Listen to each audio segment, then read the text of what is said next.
She started coming home with the smell of rain on her coat, even on days the sky never opened. The apartment felt slightly rearranged, like a memory put back on the wrong shelf. The dinners went cold between us. A fork set down too softly, a laugh that didn't ask for company. It was small, ordinary distance, so ordinary it felt polite until it wasn't anymore. The silence grew its own shape. It stood in the doorway, leaned on the counter, breathed beside us while we slept. The hum of distant traffic outside the window lined our nights like a tape that never ended. The kettle clicked, the lights dimmed, and nothing touched either of us.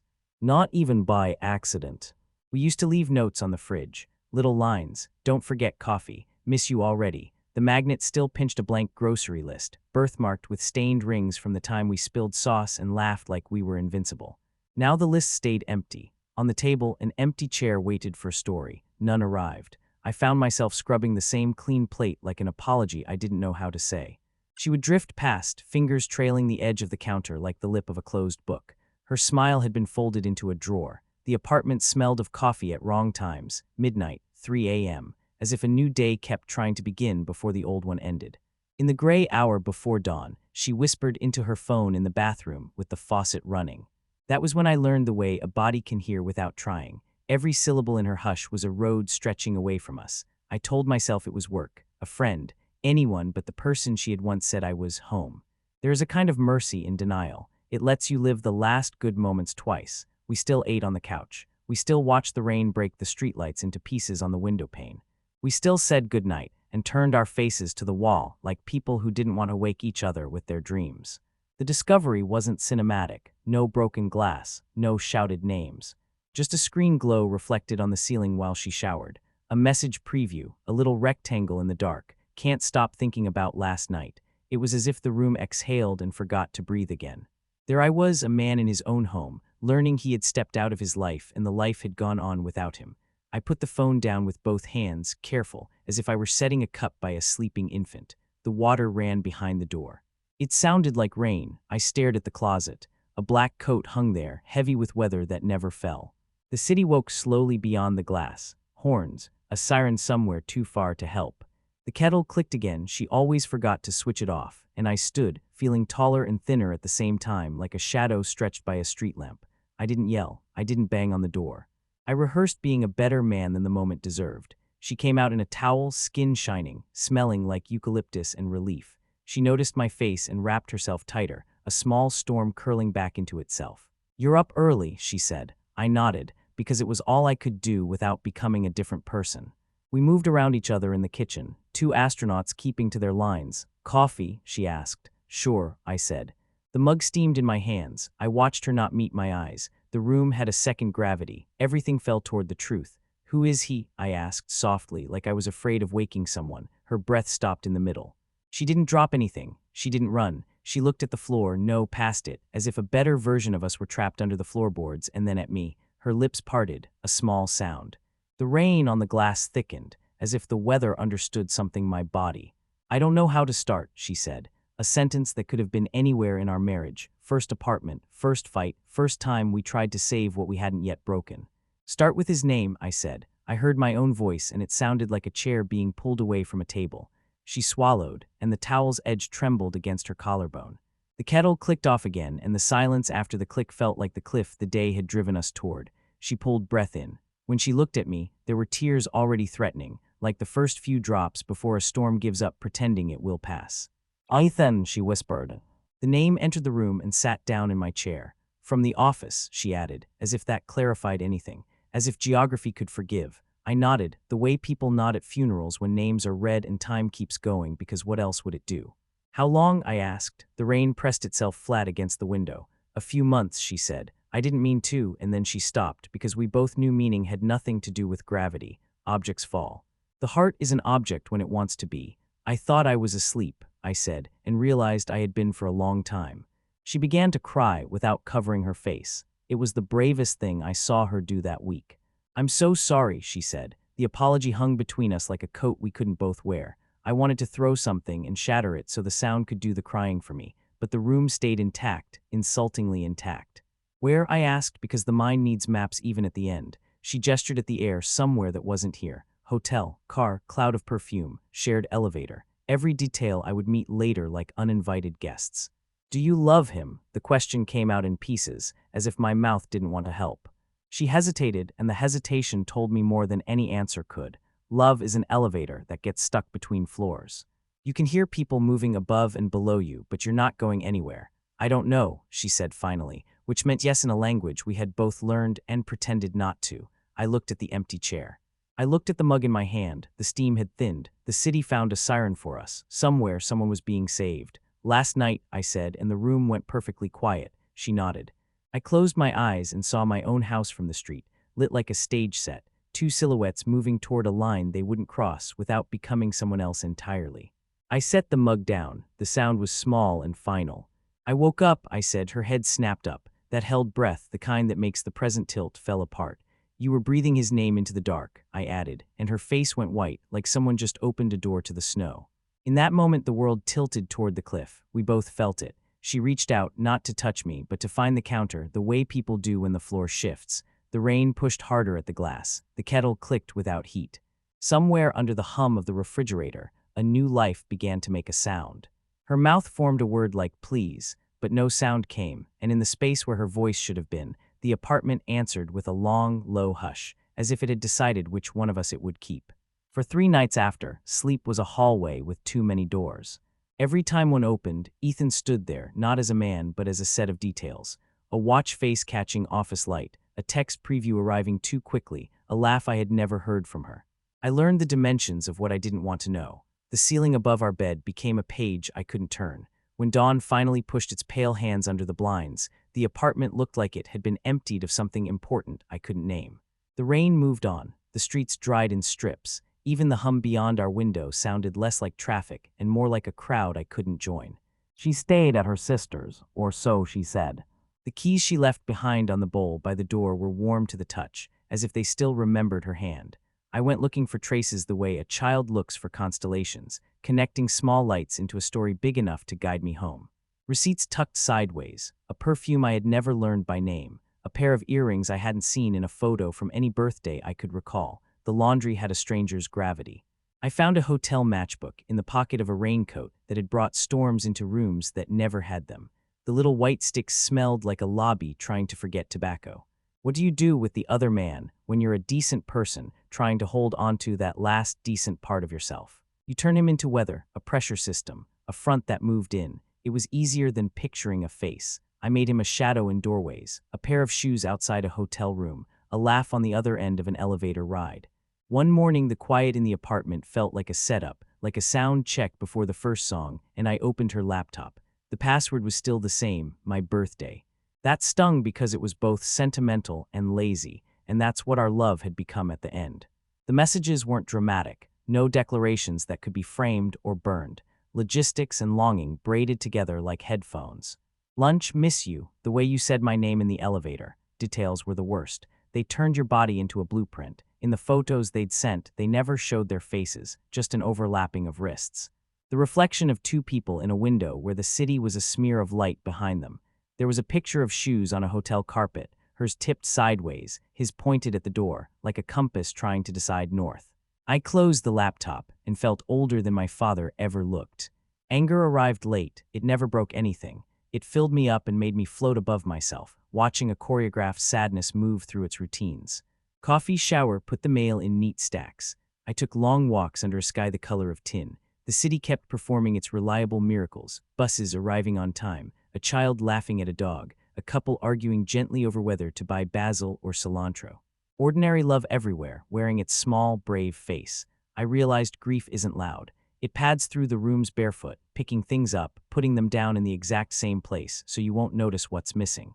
At night, I sat at the kitchen table with a pen and a stack of index cards. A therapist once told me to externalize what I couldn't carry.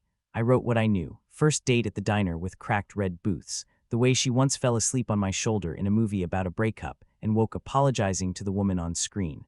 Her laugh before work, the first time she said my name like it had a second meaning. Then I wrote what I didn't want to know. Tuesday lunches, a hotel off the highway. The way she saved his messages as E, my handwriting looked like someone else's, shaky, too careful. I lined the cards like tiles and waited for a picture that wouldn't come. I didn't call him. I drafted a text to Ethan and deleted it. drafted and deleted. The words kept breaking on the same rock. What are you to her that I wasn't? A question with 1,000 answers that all mean the same thing. Not enough. My phone lit with a message I didn't expect him. We should talk, it read. No greeting. I thought of 2 elevators opening on the same floor, 2 men stepping out into a hallway as if called for by the same fire alarm. I typed no, then why, then when. The phone sat warm in my hand as if it had a pulse. We met in the lobby of a hotel I didn't want to know the name of. He looked like a man who had been apologizing for a long time, to himself, to me, to empty rooms that couldn't forgive. He offered to shake my hand. I kept both of mine in my pockets and nodded at a chair. I didn't plan for any of this, he said, the cliché rolling out like a rug neither of us wanted to stand on. You planned enough, I said, and the lobby music, soft piano pretending not to be recorded, kept us both from saying what we were built to say. Do you love her? I asked. He didn't hesitate. I thought so, he said, which meant no in the only language I now trusted, past tense hope. He described her kindness in small specifics, the way she rearranged pens in a meeting as if order could help the truth behave, the way she once cried at a video of a stranger being reunited with a dog. I felt protective and furious, as if he were reading my favorite book out loud in a voice I couldn't stand. She's not yours to praise, I said, and my voice shook like a subway pulling out of a station.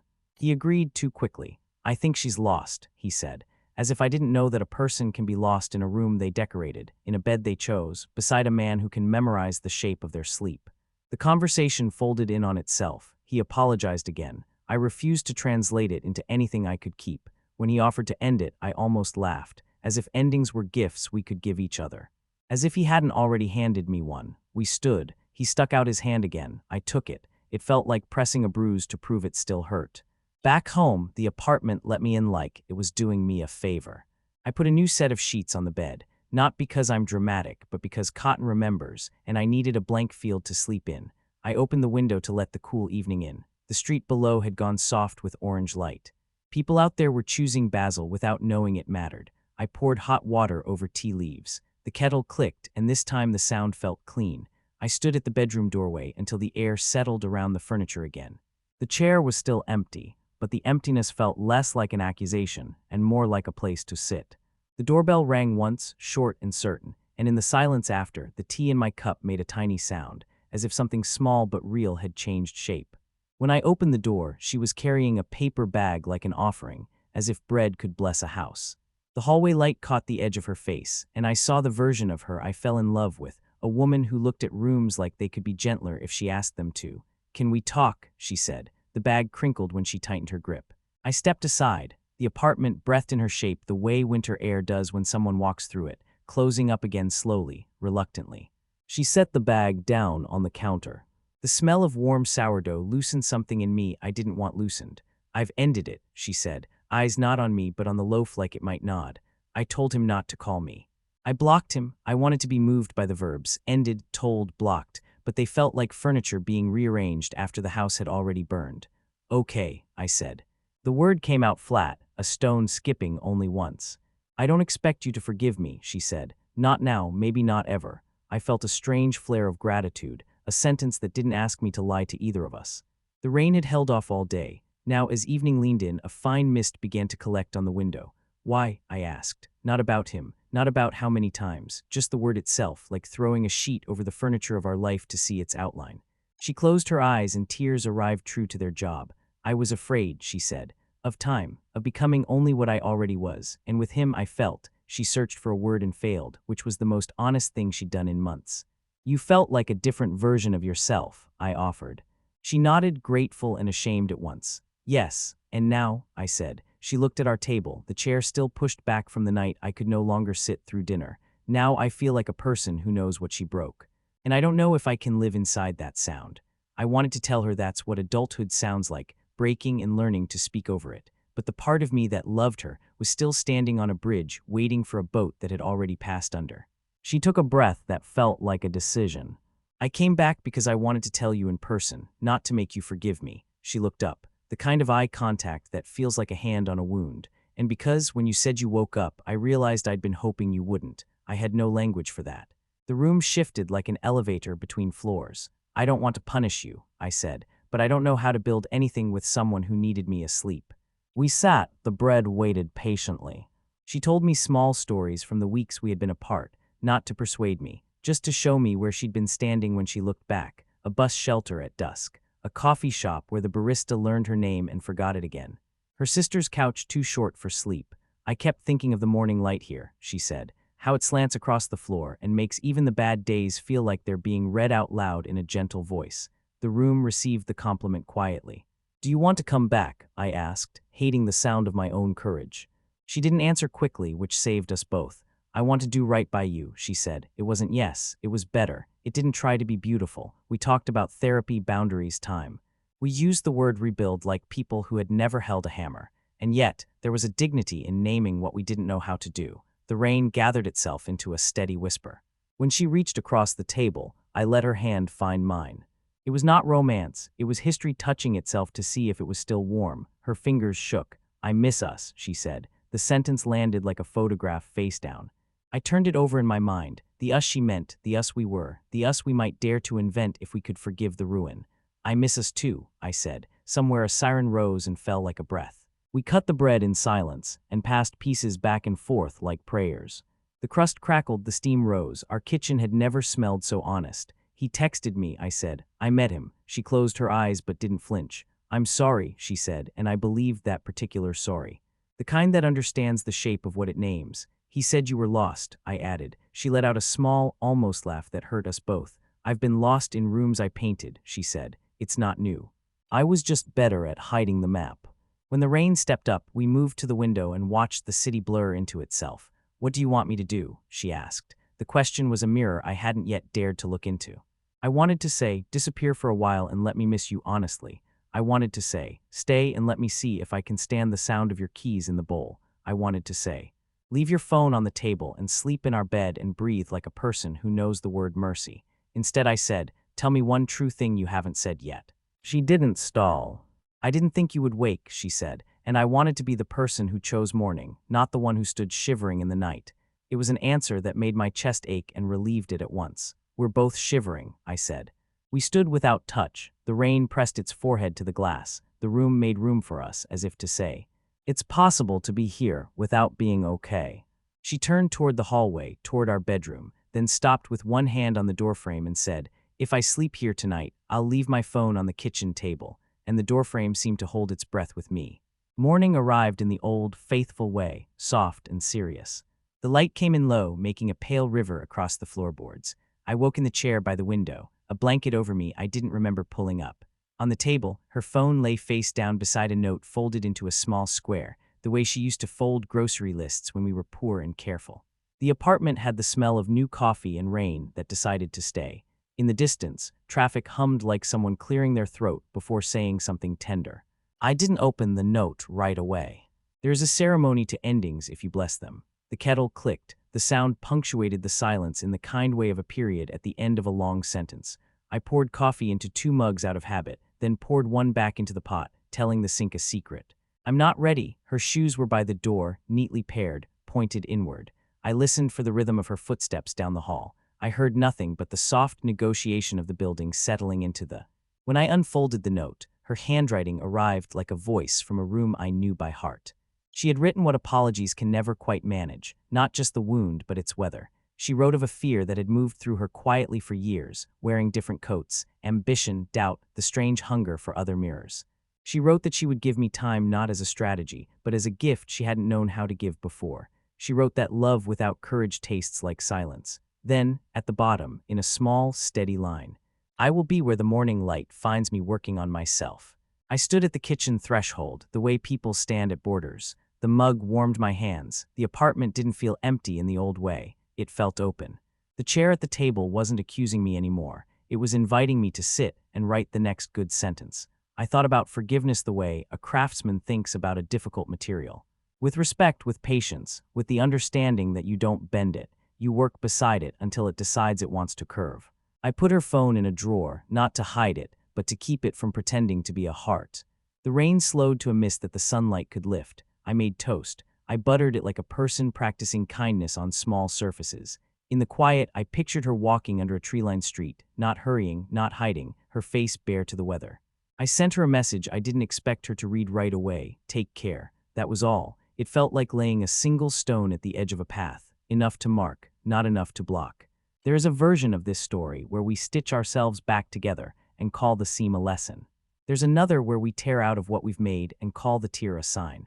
I chose neither this morning. I chose to wash last night's dishes and let the sound of ceramic be the punctuation the room needed. I chose to sit in the chair the emptiness once used and feel the light move across my hands. I chose to walk into the bedroom and open the curtains without flinching at the bed's geometry. On the dresser, a photograph of us at the lake, wind lifting her hair, my jaw still soft with youth, tilted forward as if to fall. I set it upright and didn't avert my eyes. It hurt, but it didn't ask me for anything. We were a kind of miracle once. Ordinary, yes, but the kind that lets two people hear their names said softly in the right kitchen. The rain finally stopped. Drops still slipped from the eaves in a slow rhythm. The city cleared its throat again and went on breathing. When she came back at noon for her things, we spoke quietly. We moved around each other with care, not caution. She took her books, her wool coat, the ceramic bowl her mother had given us. She left the mixer, smiling briefly at the memory of a birthday cake that collapsed in the middle and tasted like joy anyway. At the door, she paused. "I don't know if we'll find our way back," she said. "I don't either," I said. The truth between us was finally the right size. She reached for me and stopped halfway. I closed the distance and touched her shoulder, light as weather. "Be well," I said. It was the only blessing I trusted. Her eyes found mine and held. This time it didn't feel like a hand on a wound. It felt like a hand on a doorknob. We both let go. She stepped into the hallway. The door closed with that familiar soft click, the sound of a home choosing to hold who's inside.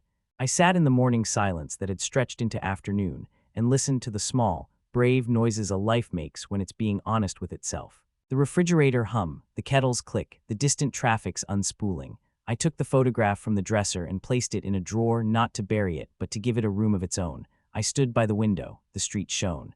A child dragged a stick along a fence, the simple percussion of a world unbroken by adult metaphors. When the light slid across the floor and warmed my feet, I realized forgiveness had begun without me, the way dawn starts in another country before you even know it's traveling in your direction. I spoke aloud into the empty room, not to her, not to him, not to the past, but to the part of myself that had stood watch all night. It's okay to let go. The air took the words and made them ordinary. That's how they became true. Cliffhanger, that evening, as the first star found the thin blue above the buildings, my phone buzzed on the counter with her name and only 3 words. Found a place, and the quiet inside those words settled over me like a clean sheet pulled tight. Settled over me like a clean sheet pulled tight.